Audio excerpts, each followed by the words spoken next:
Hello and welcome. Thank you so much for attending How to Set Fees, Ethics and Outcomes webinar featuring Kelly Higdon. She's a licensed marriage and family therapist. Kelly is the co-founder of Zinni and Business School for Therapists, the largest online business training program for private practice owners that focuses on building a profitable practice that also gets great clinical outcomes. She has been helping therapists start, grow, revamp, and sustain solo and group practices since 2010, and is on a mission to change the fact that therapists are in the top 5 worst master's degree for pay. I'm Andrea Camp, your sales manager and host with Therapy Sites, and we specialize in building websites and online marketing solutions for mental health professionals. I'd like to personally welcome each and every one of you to this free educational event. During today's session, Kelly's going to ask some questions to you guys, and we'd love for you to participate. So if you want to take a look at your GoToWebinar control panel, on there you'll see a questions tab. Feel free to use this tab to answer any questions, ask any of your own questions, and make any comments that you may have along the way. After the webinar has been concluded, we do have a quick survey. We'd love to hear your feedback. So now that we have all that taken care of, let's meet our presenter, Kelly Higdon. Take it away, Kelly. Hi, everybody. Welcome to today's training. I love talking about fees, even though money is one of those things that sometimes makes us all cringe. But I promise it's going to be fun. And awesome. If you want, you can take a picture of a slide. If I'm going too fast and you're like, I want to remember that, there's going to be some slides here that are a little dense because we want to cover a lot. We want this to be really valuable to you. I'm going to turn off my camera for right now, and I'll turn it back on when we do some Q&A so I can look at you and talk to you, because handling the slides and stuff, my eyeballs go everywhere. All right, so let's go ahead and get started. Let me see here. All right, so what are we going to cover today? Right, we're going to look at how fee setting can make or break your private practice. We're going to look at some common struggles that people face. We're going to look at how to calculate the fee, what processes get impacted in client outcomes regarding your fee, and how to have conversations around your fees with clients. So we live in a time where there is more awareness about the need for our mental health, right? You see the ads everywhere for BetterHelp and these other places, but there is still a lot of stigma, and a lot of that stigma has been internalized by all of us. And we can easily minimize the work that we do, and that shows up in how we run our business, the care and thought we put into our decisions, our lack of planning, our lack of understanding what is needed to run our practices without burning out. And that results in our fees being all over the place, which can be super stressful. We end up taking clients because we don't feel confident to refer out, or we don't have equitable processes for sliding scales, or we don't get the mental health support we need because we can't afford it because we're not paying ourselves well. And so this stigma is pervasive, and it really does impact us. So in addressing stigma, you can address the systems that perpetuate it. But for your own journey, acknowledgement of the truth can really help us erode that internalized stigma. So I want you, if you're in a place where you can just settle in and close your eyes, great. If not, don't do that. But we're going to just take a moment and go a little internal with some guided imagery. I want you to think through the powerful work you're doing. If you can think of a recent session that went really well, can you recall that session, soak in what it felt like, that shift? You know that there's just this moment of breakthrough or aha. I'm getting goosebumps on my legs just thinking about it right now. Just when the client has this shift and you feel it in the relationship, you feel it in the room. Can you recall that? Could you sit in awe of what your work provides your clients, their families, the generations that are coming after them? What transformations have you seen in your therapy rooms?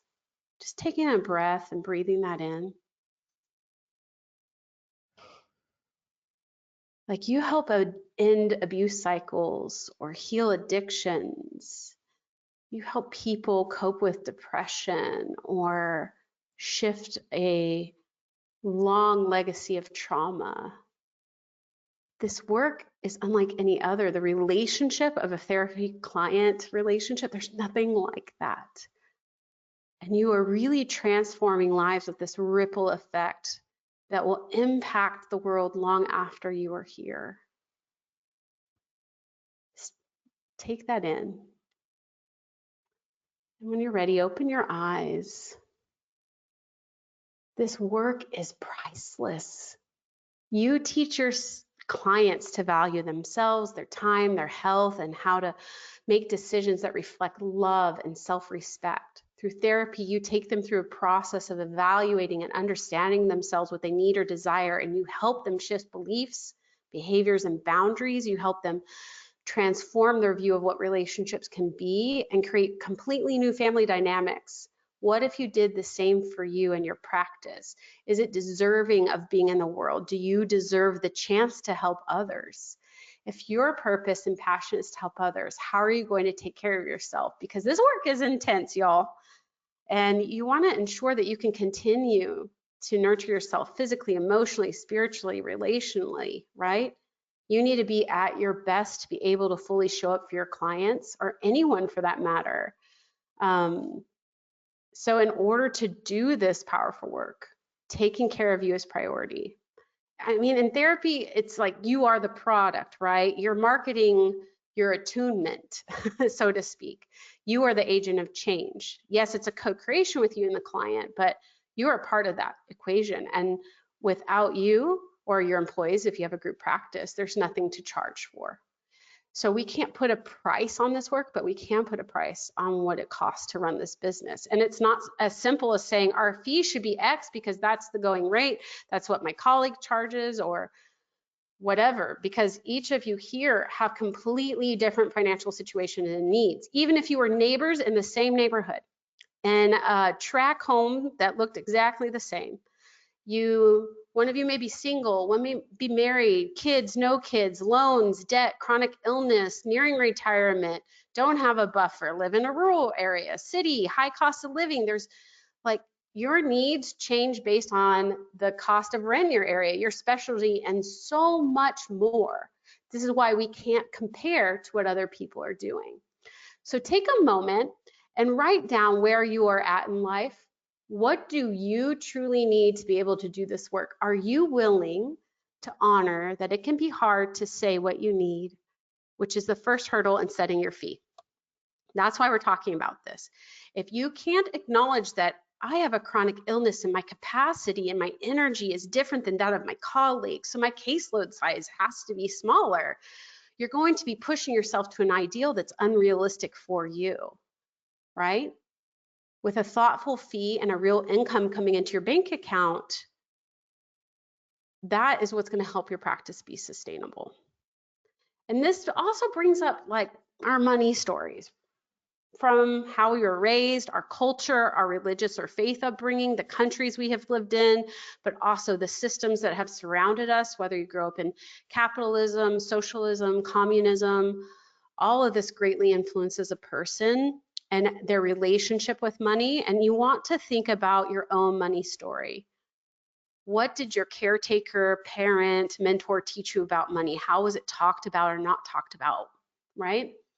What was your first experience with using money, earning money? In my story, I had a grandparent who had a black ledger book where she would write down every single person that she gave money to. And I remember as a kid, she would look through that book and talk about what was owed to her. And I remember being taught, don't ever end up in that book. And what did that really teach me? To never ask for help. And this really formed a lot about my relationship around money. I never wanted to ask for help. And I want you to think about some of these money stories. And you may, after this presentation, need to find more time for it. But maybe if you can, just jot down like a little sentence or two, cueing you into your first memory with money or a story that has really impacted you. And then we also have money stories from our professional path, right? The therapy world has a lot of its own stories, y'all. We start out of the gate overworked, going to school full time, working in unpaid, low pay, or non-existent recognition even, in kind of jobs and internships. And usually we have to get other jobs to pay the bills. And we're often taught to do as much as possible with as little as possible, and how to continually lower our standards based on the system that we work within. This dynamic often becomes our norm that sets the standard for what our career should be like. But is this really how it's meant to be? So many therapists end up working tons of hours, taking on a lot of clients so they can pay the bills, or even just gather hours towards licensure for free. You've been there, haven't you? I'm just wondering, does this at all relate and connect to you? At first, you have the energy to do all the work, to lose the sleep, to skip the meals, because you are drawn to this work, you love it, but then over time, you can't keep up. And you end up feeling more and more stressed, less rested, less passionate. The burnout starts. You start to question whether this is what you wanted to do. If you've experienced this, I would love to hear, maybe put in the chat. This is not why we went into practice, is it? You didn't get in this work to go without sleep and to be in fear and overscheduled and burnt out, but it's something that's really happening. And as we said in the beginning, our profession is one of the worst paid master's degrees. When did caseloads of 40, 50, or 100 become the norm? What therapy pioneer is getting great outcomes and seeing 35, 40 clients a week and living a balanced life, right? When did the therapy session of 45 to 50 minutes get reimbursed at less than $35 an hour by an insurance company? This is what's happening, and we keep accepting these terrible reimbursements and fees, and then we are running our practice at an unsustainable level.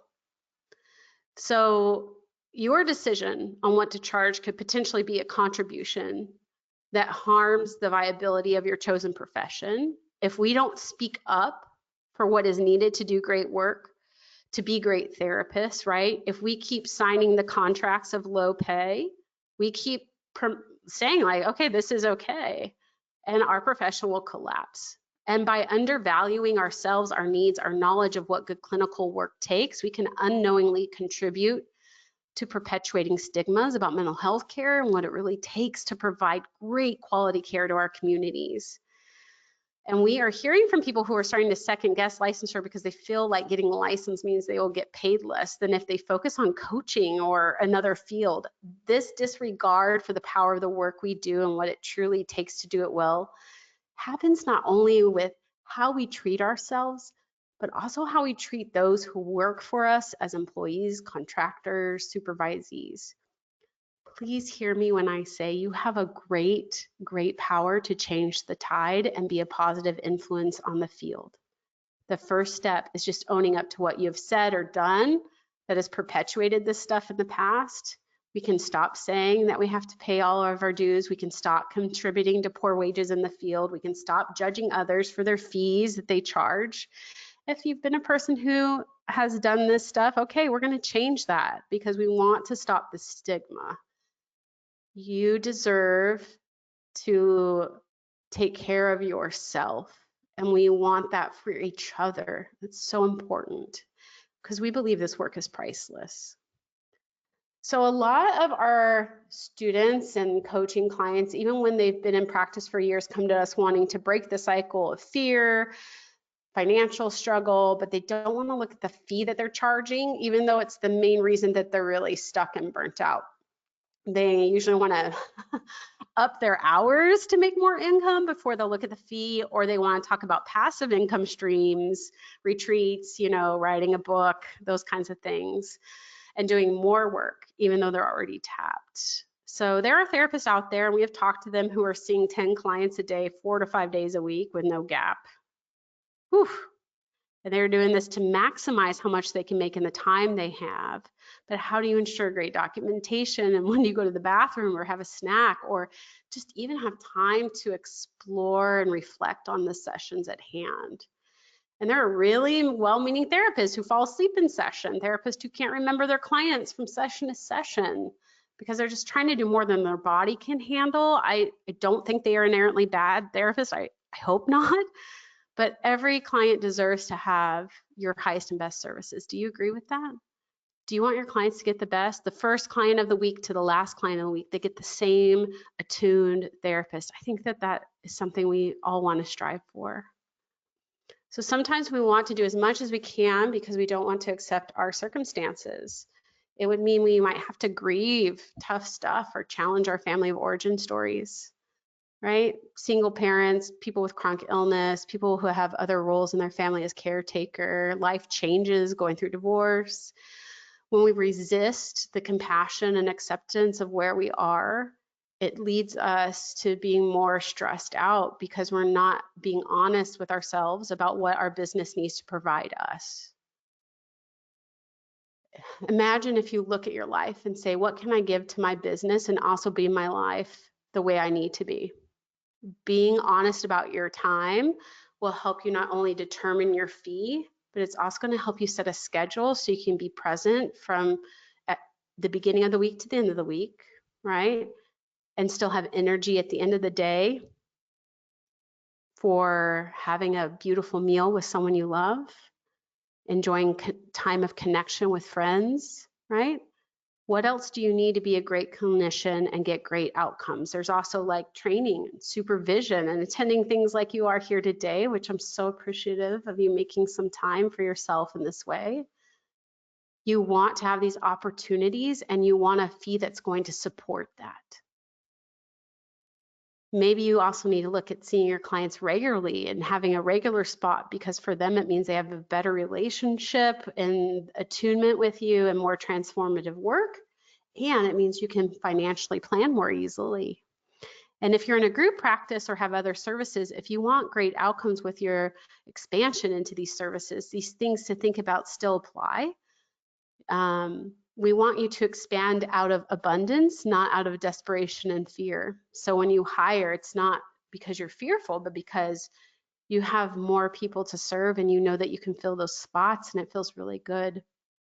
So what would your practice look like if you operated it at the highest standard of care? Not to mention how it will impact your client to have a therapist who isn't fearful of taking a vacation or having a retirement, who doesn't come into session sick, has a buffer in case of emergencies. It's all the things we want for our clients. We deserve them too. So writing down also what you need clinically is important here, right? Maybe you need more time for documentation. Maybe you need more time for reflection. Sometimes very hard to transition between sessions, right? So honoring yourself is key here. And this all impacts clinical outcomes. The biggest indicator of outcomes is the clinician's ability to attune. That means you have to be in an emotional, physical space to be able to build a relationship with the client. So we would argue the number one factor to being successful with outcomes is acknowledging and accepting what you need to be a great clinician. And this looks different for everyone. If you can't discuss money with clients also, just a little note, what else are you not able to discuss? What happens when you aren't clear about your fee or you get defensive and it gets confusing, right? So all of this stuff we're talking about today, it's not just about, I want more money in my bank account. This is about taking care of you so that you can enjoy your life while also doing work that you love and the clients benefit by getting great clinical outcomes. So I want you to take a moment and just kind of look at your schedule as it is right now and your energy level. Are your clients getting the best, happiest, most present self? Are you a positive contribution to the field, right? Write that down. Like, what is the impact of having a fair fee on your clinical work and the field as a whole? If you were to make some changes right now, what would that mean for your clinical work? You want to write that down. Your clients want to work with a well-rested, happy, inspired therapist. They want to work with someone who is able to put the time and energy into delivering them excellence and being awesome. we don't want to choose like the bargain basement dentist as much as I don't want to pay for my dental work. I'm going to find someone who is awesome and that I trust to do the work. You create expertise and value today at this moment as you choose. And we know you can deliver your highest and best. We just need to make sure you are freed up to create that excellence, and your fee is one way to do that. All right, let's just take a breath. That's a lot of talking and listening and writing down and reflecting. So now we're going to get into how do you determine this fee that will support you and your life and your needs and what you need in order to be a great clinician and to show it fully in your practice. First, we want to look at how many sessions per week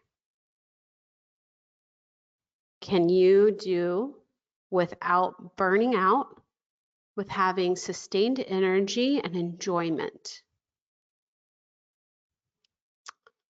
Now, some of you may do a little every day. Some of you may do big chunks of sessions twice a week, excuse me. You get to decide the frequency, but in total, how many sessions per week feel good to you? And before you just write down the number, just check in with yourself and make sure, is this my number or is this the number that I learned in a nonprofit or an agency? Or is this the number that I use to overwork and avoid my life, right? What is healthy for you? Okay, you're gonna write that number down. Step 2, we're going to look at how many weeks per year you plan to work. Please don't tell me 52. We don't want to do that. It's also just not realistic. Unfortunately, you may get sick. I don't want that to happen, but I don't want you to panic and go to work sick because you haven't planned for it. You also need time off for vacation, rest, and your own personal development and growth. We also recommend in our business school that our business schoolers take at least one retreat a year where they are taking time to really be with their business, not in the, get projects done, but in that creative visioning kind of way. So I like to say at least no more than 47 weeks, 45 weeks per year. I like to be a little bit more conservative and really plan for some time off. And if you're thinking, I can't do that, well, we want to set a fee so that you would be able to do that, right?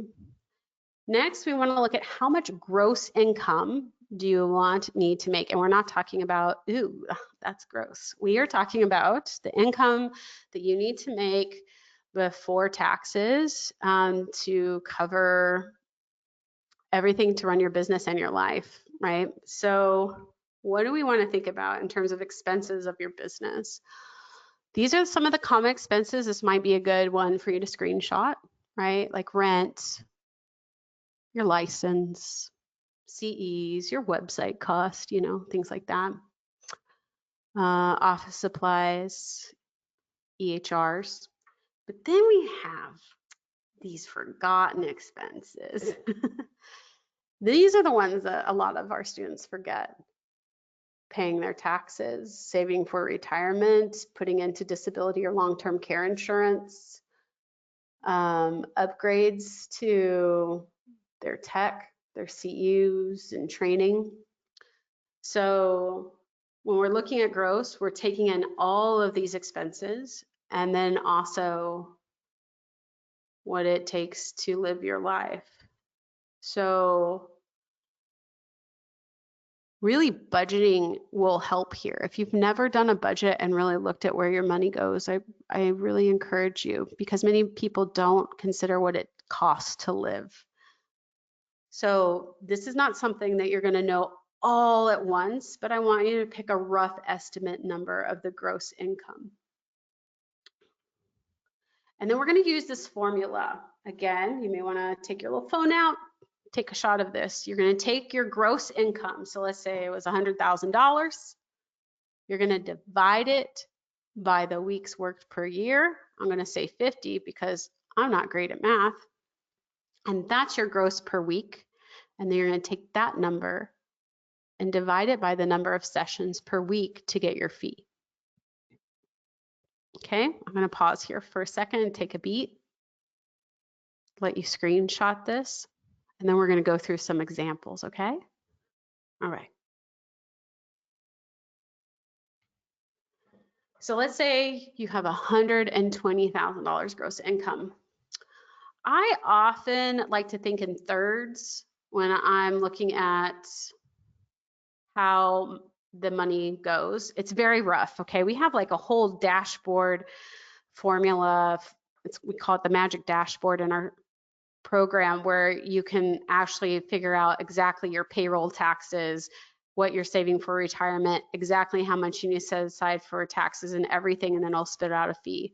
But when we're doing just like rough looking at the numbers, usually about 30% goes towards expenses, 30% towards taxes, and 40% to the owner. There is some variation, you know, depending on if you have an S Corp and these kinds of things, but we're talking roughly here. So 120,000 sounds like, wow, I'm making six figures. How many of y'all have heard, I want to make six figures in my private practice? I love that. I want that for you. But what does that really mean? It means about $48,000 in your pocket that year, $4,000 per month. Can you live off of $4,000 per month in your life, right? So this is why you need to know what your life costs, your financial goals, because that influences this formula and what you're trying to take home. And if you're thinking, wow, I don't like the fee, we got to play with the numbers, right? So if you look at these scenarios, the gross income is the same, but what changes is the weeks worked or how many sessions per week. And you can have someone that makes the same amount of money at $120 fee, but they're working more per week, right? So this person in the middle, 50 weeks worked, 20 sessions, versus the person to the right, 50 weeks worked, 12 sessions. So these are the factors that you can play with. If you are nervous about your fee or you're not sure if that's the right fee for you, these are the things that influence what you charge. That's where you can make changes. Working more weeks per year, or doing more sessions per week, or deciding that you want to bring home less money or more money. All right, so we've talked about the impact of all this stuff, and I want to just pause for a moment. We've talked about like how there's stigma and we were taught money stories and things like that. When we're looking at these numbers, I want to be careful to address the nonprofit mentality, because this is a for-profit business. And when you run a for-profit business with a nonprofit mentality, it's how you're going to end up with your doors closed. And we don't want that for you. So I'm just pausing here to talk about how a lot of therapists will focus on just covering their expenses and focus on the cost to own the business. And then they try to recreate their services and accessibility like they had in the nonprofit, right? So charging a really low fee to make things accessible. So here's the thing, those free and sliding scale slots at the local nonprofit aren't really free, y'all. Many of those nonprofits have millions of dollars in budgets, right? We looked up some mental health nonprofits in a rural area that one of us lived in on our team. And they had annual budgets that were millions of dollars. Two main mental health nonprofits in the area had budgets over $17 million and $12 million. People are spending hours trying to cut out like 0.25% on their credit card charges while they're sliding down their fee 10 to 30% for every client. It really doesn't matter how low your expenses are if you aren't making money. Your fee is what makes your business a business. The fee you charge is upon which your business functions. So I just want to put it out there. Just check in with yourself. Are you a nonprofit that has $12 million in grants? Maybe you do run one. And then how you set your fee is going to look different because grants are going to supplement that. But if you're in a for-profit, in order to keep your doors open, we don't have grants. We have to generate the income from our fees. So here's just another example of showing you caseload size, the fees, and what you can take home. But here's what's interesting. $125, 20 clients at $125, right? 20 clients at $150. For every $25, it's a $10,000 shift in loss of income. So when you are sliding your fee because you're used to your nonprofit, you're having huge losses compound over time. You may want to screenshot this as well. So if I go from 150 to 140, that's a $10,000. For every 20 clients, that's a $10,000 loss.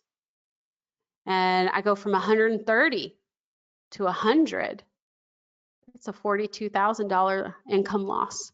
So these decisions to slide have an impact and compounding effect. And you want to consider that too when you're looking at your fee.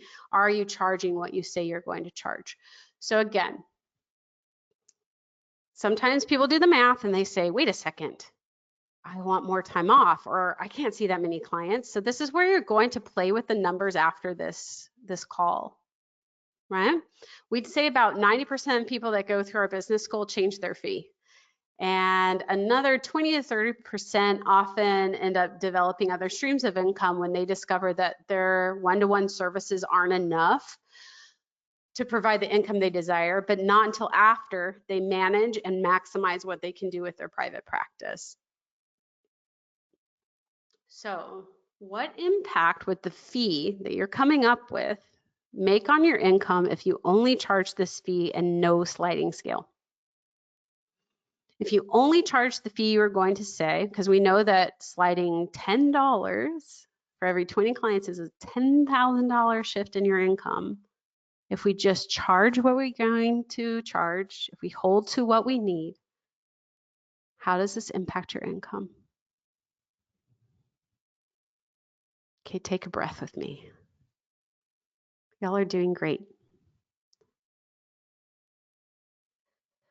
All right, then we can come up against some blocks, you know, when we're thinking about charging the fee.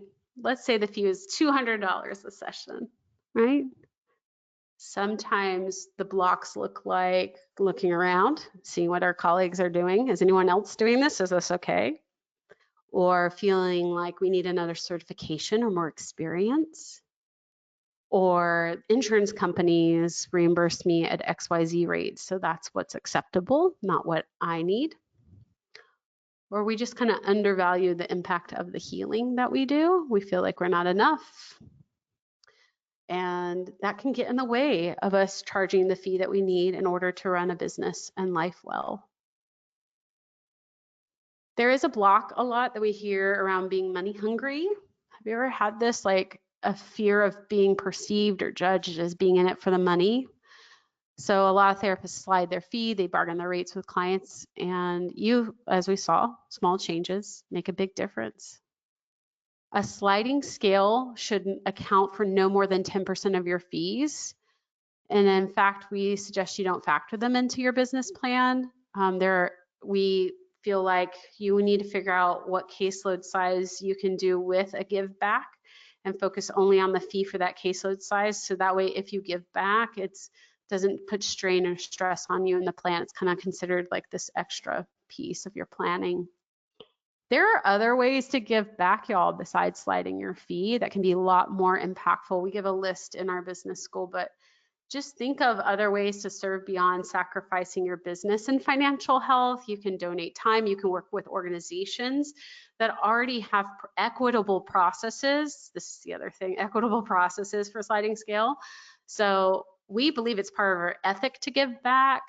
but there are other ways to do it besides sliding scale. Not everybody has the privilege or ability to do a sliding scale. And there are some ethical issues around sliding scales. This is from AMFT.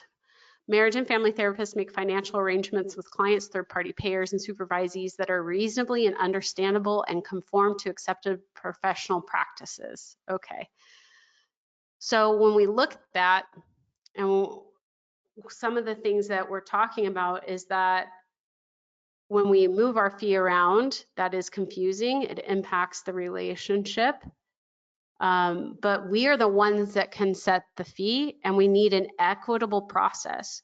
So if someone comes in and says, I need a sliding scale, and you give that to them, someone comes in and doesn't mention it, and you don't give that to them, it's not equitable. It's the person that speaks up that gets, that's the only criteria. The person that speaks up gets the sliding scale. So what happens is then those people who often are faced with more oppression have learned to be quiet, and the people that really do need the support do not know how to ask for it, do not. So we just want to be very careful around the ethics, and some organizations are saying that because therapists do not have these practices in place, to not do a sliding scale. Some alternatives for you to consider. You could do weekly group therapy. It's a way to improve access at a lower fee. You could provide supervision to local nonprofits. You could do online trainings. You could volunteer for other organizations that are already set up. You could do charitable contributions of time or money. You could do speaking and training in the community. It does not have to be all therapy. Okay, what if the fee you need to charge is $200, but insurance reimburses $100? What do? You have 4 options. You can charge a higher fee so that the private pay clients subsidize the insurance clients. You can ask your insurance company for a raise. You could drop the panels that don't meet your needs, or you could just keep going like you're going and stop sleeping and stop getting consultation and just work more and skip lunches. Don't ever take time off and see more clients than is clinically appropriate. And you may be laughing, you may be not, but this is actual reality. These are examples of what we are hearing about people who are doing what they can to stay on the insurance plan. So in some areas, insurance reimbursement rates are totally sustainable. I am not anti-insurance. I mean, I don't love our healthcare system, but in other areas, it is not sustainable at all. This is a business decision, and the ethical requirements are that you adhere to, do great work, not take insurance, okay? So these are your options if what you need to make per hour is not matching with the insurance company. So, and if you determine that it's time to drop some or all of your insurance panels, you may screenshot this slide. We know it can be scary, right?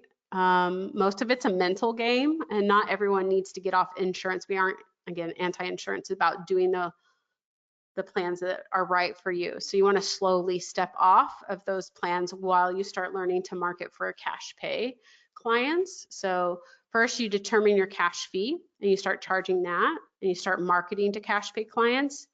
Then you evaluate the insurance plans from worst paying to worst to deal with, and also looking at who do you have the fewest clients on. Then you want to look at your contracts and then see how much of a notice you need to give before you can terminate. And oftentimes what we tell people is drop the worst, lowest paying first, and then get used to bringing in more cash pay clients, and then drop the worst to deal with, and then so on and so forth. So you don't have to do it all at once. You can ease into it, okay? Maybe you're looking at the fee and you're like, oh my goodness, I'm not charging enough and I have to raise it, right? All right. This is not just about for the betterment of your business, but when you raise your fee, it's an opportunity clinically. Please hear me out. If we don't change anything in the therapeutic relationship, is that truly healthy? Right? I think it's a disservice to our clients that we may over accommodate and never are authentic about our needs. That is not a tenet of healthy relationship, right? It's good for our clients to experience change and for them to experience change with a person who is fully present with them. Consistency is nice, but so is presence when there is discomfort. So if you need to raise your fee, this is a process that we teach, and this is just like a little generalization of it. But you're going to start charging the fee to all the new clients, and then you're going that start coming in that call you from today moving forward. Then you're going to give a 2-month notice in person and in writing to the clients about your new fee raise. If you're a virtual, you can do an email as well. Why do we also have it in writing? Because I think it's good to have a transitional object. When people get new information, they get flooded and they don't always retain things. So having it written can also be really clear for both of you to reference. And be there through the process to determine if they're going to be referred out or terminate or continue. Okay? So if we can't have these combos with our clients, what other conversations are we avoiding, right? Letting your client rack up hundreds of thousands of dollars in therapy bills because you're fearful about talking about money is not okay, right? Or telling everyone in your informed consent that you charge for missed session fees and you don't. That's incongruent, right? We don't want that to happen. So as we start to consider our options, like about what am I going to do with what I'm realizing my fee needs to go up, the committee in our mind can start to rise and start to throw their objections. But I'm pre-licensed, I'm newly licensed, I'm just starting my business, people can't afford that, what if they think I'm greedy, right? All of these voices can come to mind. And I think that needs to have some compassion. Those are all parts of ourselves that are trying to protect us. And if we can just take a moment and acknowledge and thank those parts for really trying to protect us, giving them attention, but also sitting with the knowing of the reality, the math has to math. And in order for you to do this work, the fee is what it is. And being able to hear the committee with love, but then also settle into the truth is important. So how do you have this conversation with people when you are first meeting them even, right? A lot of times you're gonna get off of this call, someone's gonna be inquiring about therapy services with you and you have this fee and the committee's talking, you're like, okay, it's okay, I can do this.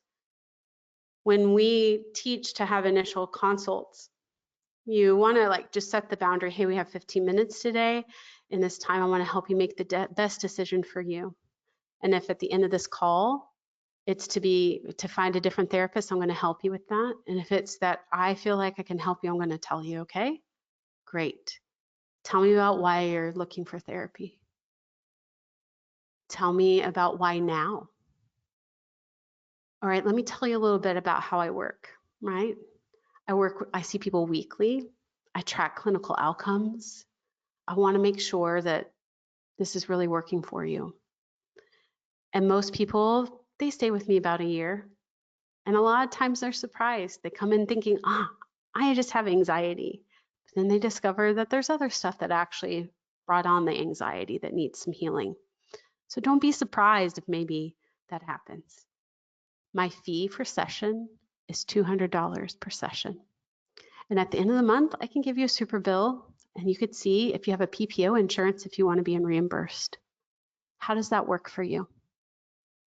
Or here's my appointment times. I forgot that part. Here's my next available appointment. How does that work for you? Or do you have any other questions so that you can make a good decision? Do you see how different that is? Instead of saying my fee is $200, but if you can't really afford that, what can you afford? And we open up these doors and we project our committee members onto our calls. And we want to have boundaries. We want to love that committee that's freaking out on the inside so we don't project it onto the person we're talking to. And if the fee is an issue, this is not about lowering, it's about getting them to the person who can really help them. Asking like, do you have a budget for therapy? And explaining the system to them. Maybe in your town, that for the fee that they have budgeted, like $20, they need to go to a nonprofit. And you need to explain to them what that entails. Sometimes people just don't know. But what happens if we don't manage that committee and love that committee? It gets confusing and we don't take the time to give people what they really need to make a good decision, and we get all emotionally tied, right? So I'm hoping that this will help you have a little bit of a better convo with people when you're talking about your fee. So here's a little pop quiz. What are 2 ways that clinical outcomes are impacted by the fees? What are 3 ethical issues connected to private practice fees? Right? This is Tiffany. She says, our processes are a well-oiled machine, so everything runs smoothly. Clinically, we can focus on what's important for our clients in our own self-care, so we can show it fully.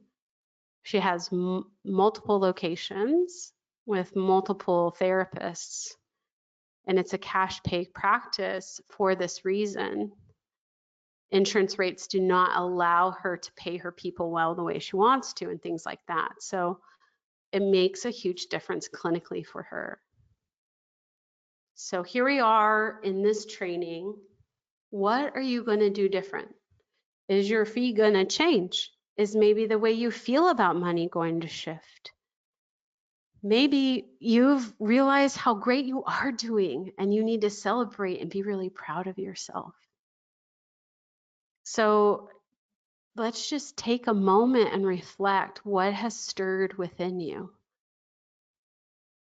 And I want to encourage you to get support to make change. Our culture has this lovely, not so lovely, I'm being sarcastic, view that, we just pull ourselves up and we work and we can do it on, I built this on my own. None of us are where we are today without the help of somebody. And if you really are struggling with some of this money stuff, get some support. And at CineMe, all of our coaches are trained in brain spotting, because sometimes, as you have seen today, the fee stuff is not just about the math. It's connected to our family of origin. It's connected to trauma. It's connected to the culture and the system. And sometimes our brains get wired all around that, and we need a little support to rewire. So I'm trying to leave time for us to do questions, and I want you to know that this training does qualify for a CEU. And if you've never used this code before, we have this ZM3 free CEU at Aspira. You can use that and get up to 3 free CEs. If you've used this code before, you'd have to pay for the CE. But we're so grateful to Aspira so that we can offer business training, because if you can see, it is a clinical training as well. Andrea, I'll let you share here about therapy sites as well. Thank you so much. Kelly, you did an incredible job. We had a ton of comments that just were giving you virtual claps along the way. Awesome. Thank you. So what a great presentation. I've listened to a couple of these in the past. I'm sure some of the folks that attended today have listened as well, but you did a fantastic job. I think you really did share some really valuable information. I think this is perfect timing with it being the new year as well. Yeah. And I think it was awesome just to hear a different perspective on how to build a successful practice in today's competitive landscape. Yeah. It's just tough, right? Because everything is faster and everything is more competitive. So I think it was nice just to hear an alternative, thought process and take a deep breath through it. Yeah. So yes, at therapy sites, we work with mental health professionals like all of you folks, and we really want to help to create a professional looking website and ensure they can be found online where and when their clients are searching in order to help increase new client acquisition. We encourage the practices we work with to build a website that's a reflection of themselves, but also help them create a marketing strategy that allows them to achieve their goals. Our solutions make it easy to schedule appointments online, create a network of referrals via social media, and even the ability to interact with clients from virtually anywhere from our telehealth platform. As a special thank you for being here today, we are extending a webinar offer where all of our attendees can get 2 months free of our SEO or search engine optimization campaign and our telecounseling services with therapy sites.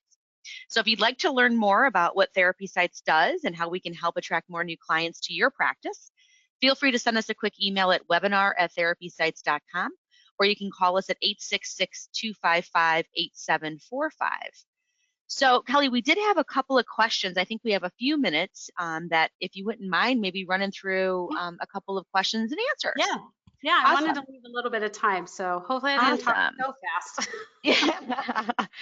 All right. So one of the questions was probably a little bit earlier on when we were talking about pay and session fees, but it was asking about the good faith estimate. Maybe Hmm. know what that is. Maybe any Yeah. feedback on that? What is the question about it? Was it specific or what about in a It was good? just very general. It just said, what about the good faith estimate? Question Yeah. mark. Yeah, that is part of this process, right? In our informed consent, we have the statement on our websites as well. Why do I like it? Who are we kidding? Like, what the investment is the investment. And the sooner that we can be honest about that, the more informed our clients can be. And you're going to lower your dropout rates. Because when I say dropout, maybe that's not the best term because it sounds like high school dropout. But the people who do not get great clinical outcomes and do not have a healthy termination, whether it's because they need to be referred out or because they have had transformation and are satisfied, right? Why is that? Because we are not preparing people well in our marketing for what to expect in therapy, because we think, well, once I get them in the door, then they'll stick. But if we Right. can be really honest from the get-go about like, this is the investment you're making, and do you feel like that is worth healing your trauma? Or like when people work with couples, you can go pay the divorce attorney a $50,000 if you'd like, and we're just saying like, I'm just being honest. What a beautiful way to lead. And when you can hold that integrity and knowing of like, yeah, this is what this work costs to keep the Mm-hmm. lights on, to keep the therapist fed so they can be present. Yeah. There's so much more authenticity and integrity in that. And so it really comes down to being comfortable and Awesome. owning your truth. Yeah. Awesome. So I know we had a couple of questions in regards to the Zinni Me website. I've added that into the chat for everybody. I also added in the Aspiris, I'm going to pronounce it incorrectly, with the Yeah. code that Kelly Thank shared with you. us. So I included that as well. And then I also included the contact information for therapy sites. So just to answer a couple of those questions as well. Mm-hmm. Let's see. So when you say, do you have a budget for therapy? Do you also ask them, what is your budget? So that you have a sense of their expectations before you say what your fees are. You could. I think it kind of comes out like what feels natural to you. Honestly, I'd rather just be, this is what I offer and this is what it Mm-hmm. costs. How does that work for you?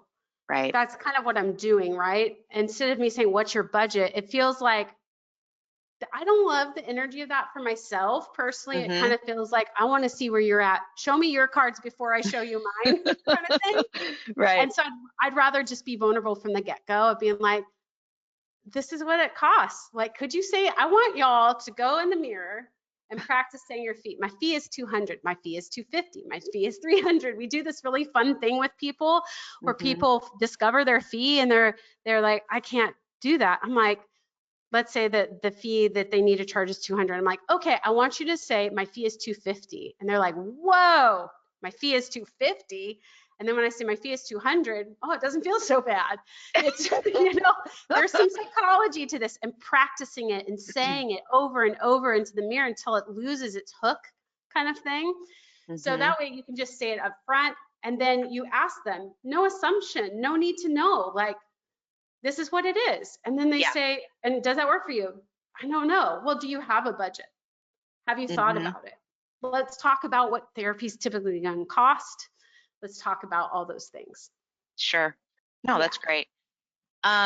We circled back to a couple of questions in regards to kind of like 2025, like New Year's resolutions. Do you kind of feel like that's a great place to start? I know you kind of talked about like how much vacation time do you want, and how Yeah. much family time do you want to put aside? Do you feel like Mhm. maybe setting those resolutions in regards to personal and professional makes sense too? Anytime, anytime. Your fee will change anytime something in your life changes. Like this is an ongoing relationship with your business and a conversation you're going to be having with your business.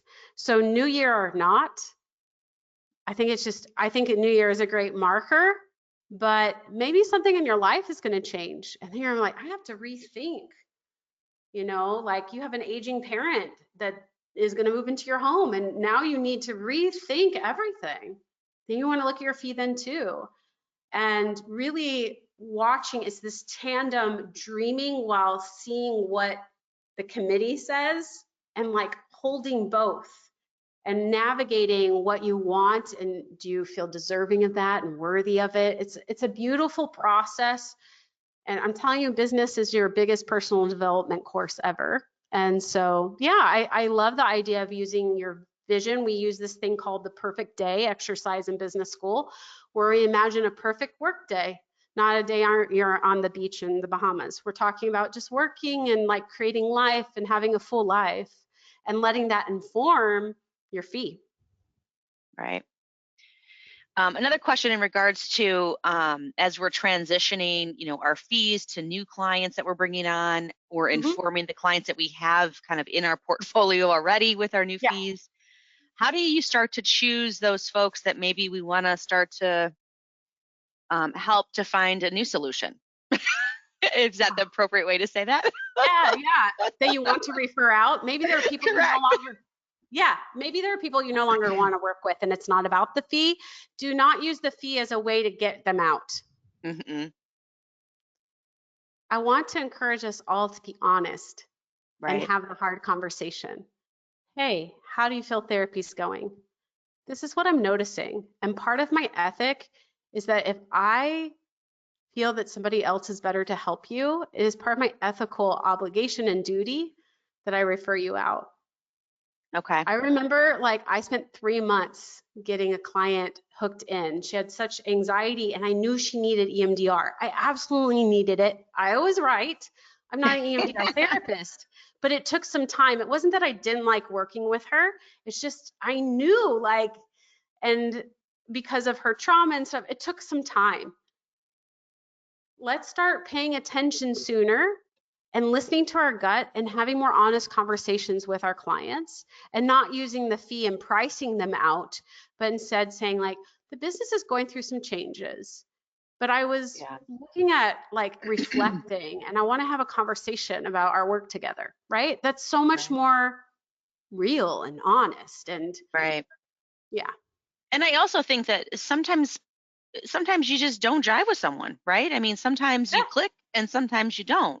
yeah. And I think, depending upon that feeling too, We can't be maybe it's everything better to for both. everybody. Yeah, Right. Yeah. Let's see, we're almost at the top of the hour, but yeah. we can get one more in. So what do you think Okay. about charging a small fee like $15 for the discovery call, which I call an assessment and then, deciding upon are we going to, work together in the future kind of thing. You can, but Yeah. oh, that number feels funny to me for some Yeah. reason. I would rather you bake the cost of you doing initial consults for free into your fee. Hmm. Yeah. And I like to see the initial consult as my community service, as a way I give back because I'm That's plugging a good people into resources and I'm educating them. So I see it as a give back. But people do charge actually, some people do not do a free consult. They require a first time appointment to be virtual and they do a full assessment and then they determine. Some people go that route as well. Okay. I Hmm. like the give back idea. Yeah, yeah. Let's see. Should that initial fee be higher? There are so many time wasters. Yes, you can if for example, if a lot of people have additional assessments and things that they're doing in the initial, and so it warrants doing a higher fee, you can do that. But you also can get better at your intake. Like we have a whole script packet where we teach people to really refine this intake initial consult process so they get better retention and better clinical outcomes. So Okay. And So then, many things. These are such good. no, there were some really good questions. The last question I think we can probably still tackle it, and we are right at 2 o'clock, was how do you determine the volume of sessions for the clients, right? So if we're changing our session fee, Yeah. right, then we need to then also determine what the volume of sessions that we're going to see for each individual client as well. Yeah, you have to look at your average caseload and average out your average length of treatment when you're doing like good faith estimates and things like that. But in terms of determining your fee, you just need to look at how many clients you need per week, how many sessions Perfect. per week. Yeah. Perfect. Thank you Um, so much. Thank you. Yeah, it was a pleasure, really. It was great to hear a different perspective. Like I said, Yeah. Happy New Year to everybody. And again, Happy thank you New so Year. much for participating, and thanks to everybody for Thank attending. you. We appreciate it. Thank you. Awesome. Have a good Bye. rest of the day. Thank you. Bye-bye.